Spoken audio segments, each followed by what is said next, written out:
Room 9 13 आखिरी रात। पुराना इंजीनियरिंग हॉस्टल जिसके बारे में कहा जाता था कि वहां रूम 9 13 में कोई नहीं रहता, क्योंकि 5 साल पहले उस कमरे में एक लड़के ने आत्महत्या कर ली थी। तब से जो भी उस कमरे में सोता उसे रात में कोई जगाता था। लेकिन नए स्टूडेंट रोहन को ये सब कहानियां मजाक लगती थीं। वार्डन ने उसे चेतावनी दी, अगर रूम 9 13 लेना है तो ले लो, लेकिन रात में जो भी हो दरवाज़ा मत खोलना। रोहन हंस पड़ा, सर ये 2026 है, भूत भूत कुछ नहीं होता।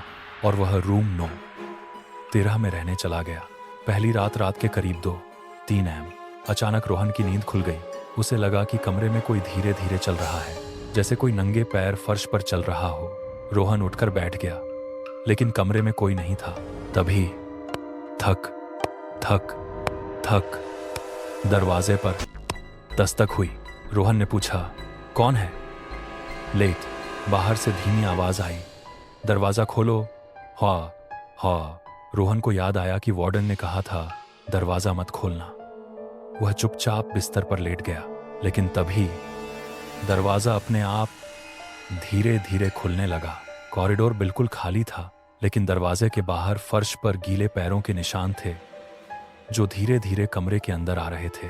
रोहन के दिल की धड़कन तेज हो गई।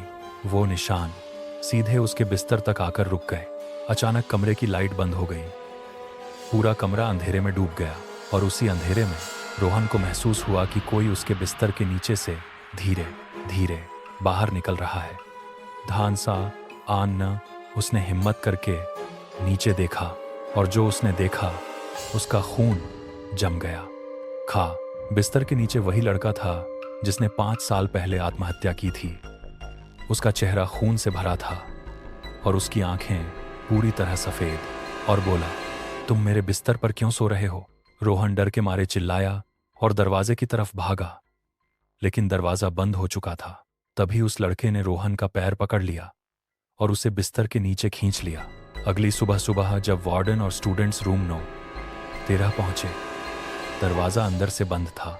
जब दरवाजा तोड़ा गया, कमरे में कोई नहीं था, बस बिस्तर के नीचे दीवार पर खून से लिखा था, अब मैं अकेला नहीं हूं। और उस दिन के बाद हॉस्टल में कोई भी रूम 9 13 के पास भी नहीं जाता, क्योंकि रात के 2-3 बजे आज भी उस कमरे से किसी के चीखने की आवाज आती है।